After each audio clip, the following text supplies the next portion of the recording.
त्रैगुण्य विषया वेदा निस्त्रैगुण्यो भवार्जुना निर्द्वन्द्वो नित्यसत्त्वस्थो निर्योगक्षेम आत्मवान्. Traigunya Vishaya Veda, or let us just turn it around a little bit.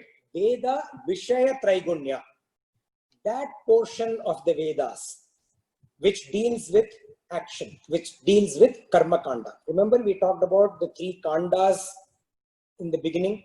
The Karma Kanda section of the Vedas, the subject matter of that section, the Vishaya of that section, the subject matter of that section is the Traigunya. What are the Traigunyas? The Traigunyas are Tamas, Rajas and Sattva or Sattva. So we'll just spend a couple of minutes to examine what the Traigunyas are. And I'm going to use a few elements to describe the Traigunyas. I'll talk about their texture, I'll talk about their state, the condition in which the gunas exist, the expression, how the gunas express themselves, and the result of that expression. So these 5 elements we will use. Okay. So the Tamas Triguna, the Tamas Guna, that essentially the texture is dull, inactive. The state of its existence is indolence, carelessness. That is the state of its indolence. Its condition usually is there is no consistency of purpose. It flits. Remember Bahushakha? Many branched. It flits from one thought to the other thought, flits from one desire to another desire. No consistency of purpose. The emotions themselves are not amiable. Its expression is inaction, inactive. And the result is said to be the next birth of the person with this kind of a guna is normally said to have an animal birth. And if we don't want to go to the next janma, to the next birth, okay, if a lot of people today do not know whether to believe or do not believe or believe, whatever it may be, let's talk about this life. In this life, it results in lower pleasures. Okay, that we have seen. The more the dull you are, the lower the pleasures that you get. The joys and the pleasures are at a much lower level. The Rajas guna is a passionate and agitated texture. Okay, there is a lot of passion, a lot of agitation. The state in which it exists is stormy state. You will find, a lot of disturbance, a lot of storminess in that state. The condition is that it is typically bursting with emotions, overpowering desires, restless, bursting with emotions. And the expression is objective activity, which means objective means things which are outside of us, seeking a lot of what is there in the object world. A lot of objective activity, that is the expression. And the result of this guna, or the person or the individual with this guna, is said to be a human birth in the next janma, or within this janma, higher pleasures. Okay, because you are more active, because you are more passionate and agitated, you put in a lot of effort. Yes, of course there is desire, but the effort is also equal to the desire. A lot more desire, more the effort, and the pleasures are much more. In the Tamas guna, lower desire, lower state, indolence, lower the pleasures. Okay. The Sattva guna is, in terms of texture, pure and noble. The state in which it exists will be more in terms of equanimity. You will find more stability, more serenity in the state of existence. And the condition that it displays is of balanced equipoise, more contemplative. You will not see too much passion, too much expression. There won't be emotional outbursts. There will be more contemplation.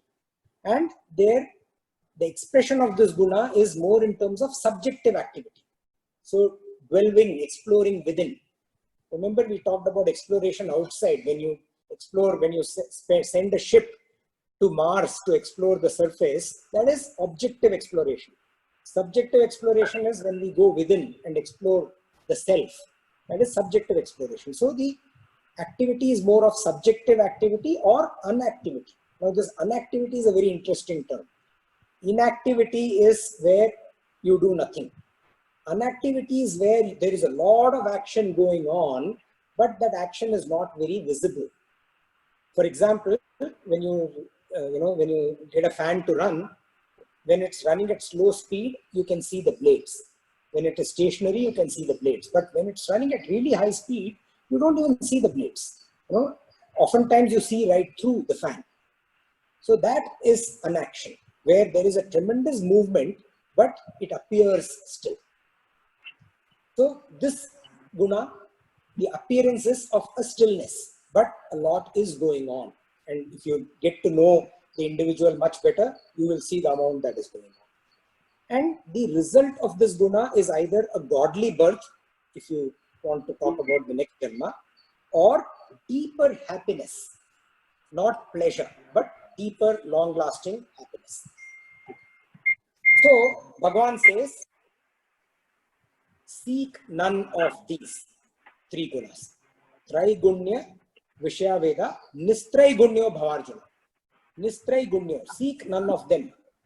Attitude of wanting none of these bhavas is what he tells Arjuna when performing the action.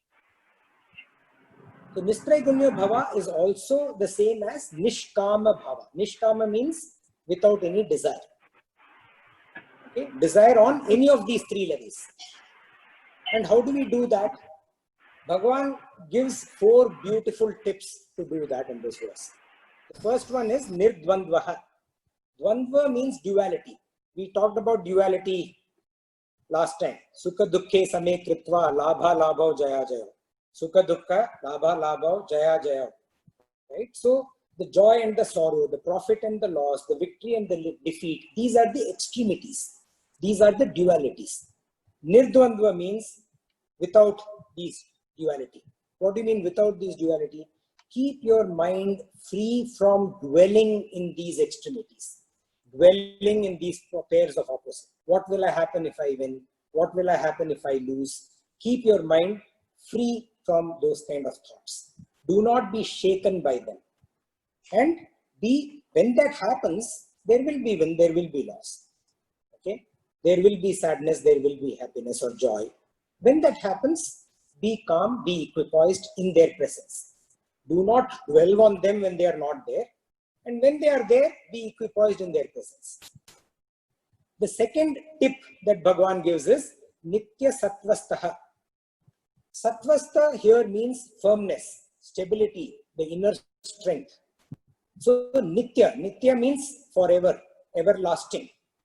Be firmly rooted and established always is what the tip is from Sri Krishna. And be firmly rooted and established in what? In the Vyavasayatmika Buddhi. That inner resolve, that determined resolve. The determined resolve. So be firmly established in the determined resolve to pursue Karma Yoga, to pursue Buddhi Yoga. Which is that whatever we do with Ishvara Arpana Buddhi, and whatever we get, we receive with Prasada Buddhi. In fact, when we say determined resolve, it's like taking a vow. So take a vow that this is what I will do. This is how I will work.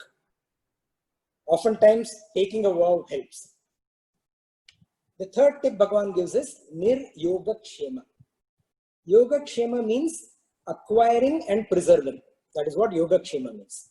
Yoga is alabha dasya labha.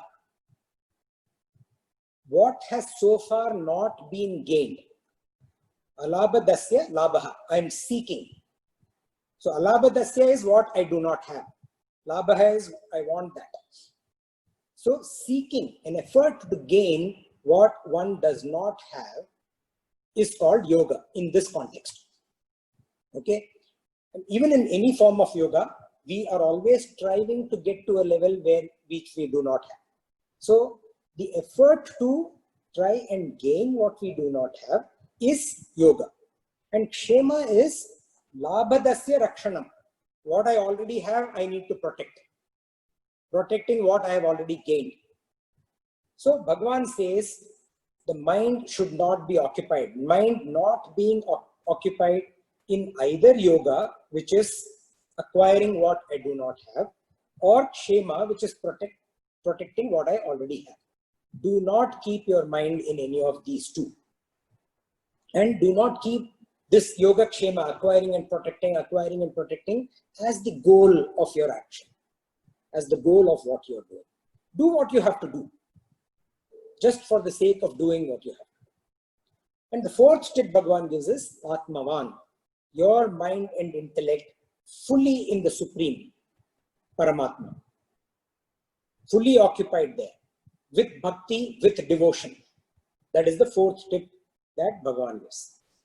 So beautiful it is, Nirdvandvo, Nitya Sattvastho, Niryoga Kshemam Atmavan. If we do these four things, what will happen? We will ensure that we do not exist in the realm of the three gunas.